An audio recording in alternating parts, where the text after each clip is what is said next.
How did we get here? When did decency give way to degeneracy? And when will it end? For most parents of whichever religious or cultural background, the one wish they have for their children is to preserve the innocence of their children as much as possible, for as long as possible. Anything that is sexualized is a threat and direct danger to that preservation of innocence. I think parents and guardians have a moral obligation to protect children from anything that's sexualized and can shatter that innocence. Children grow up too fast these days as it is, let alone having 5-year-olds seeing fake penises, fake boobs, men dressed up with huge amounts of makeup on and in colourful flamboyant clothing during things like Drag Queen Story Hour, with names like Miss Testicle, are innuendos that parents can agree are inappropriate for children to hear or repeat. Whilst adult performers may experience a certain rush when rules are broken, children's boundaries should remain stable until they reach developmental milestones and need to be able to safely navigate through new situations.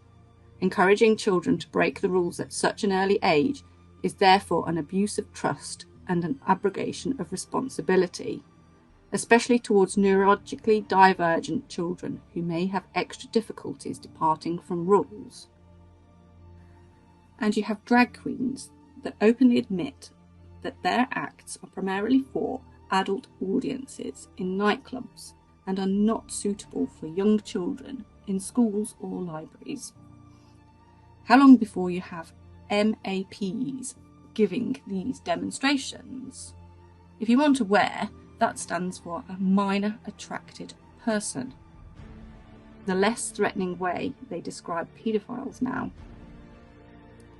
The people who run our children's education, however, see things differently. In these circles, facts have rapidly given way to unproven and unscientific radical sexual identity politics.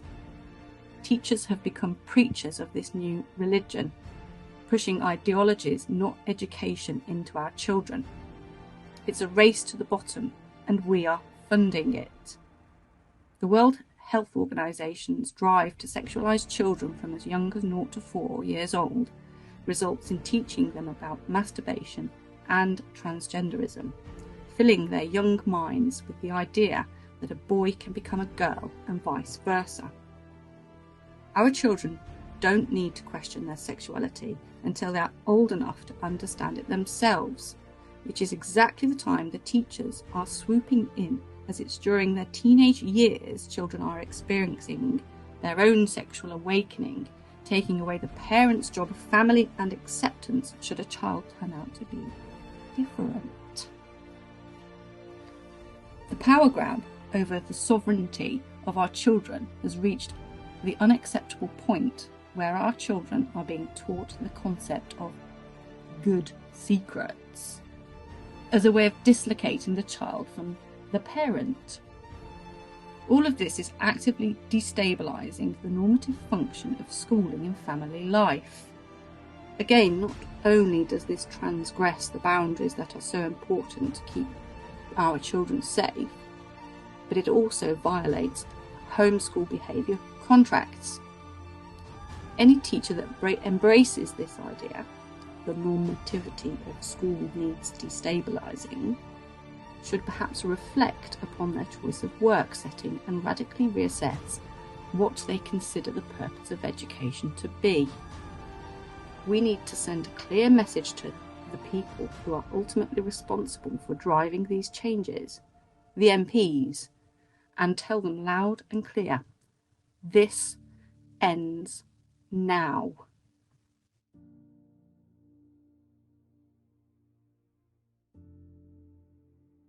This campaign is to show the powers that be that we are able to stand together on issues like this. This issue unites people from across political, community and religious divides. It doesn't matter who. If you are against the sexualization, grooming and ultimate abuse of our children, then now is the time to stand. Shoulder to shoulder, shield to shield.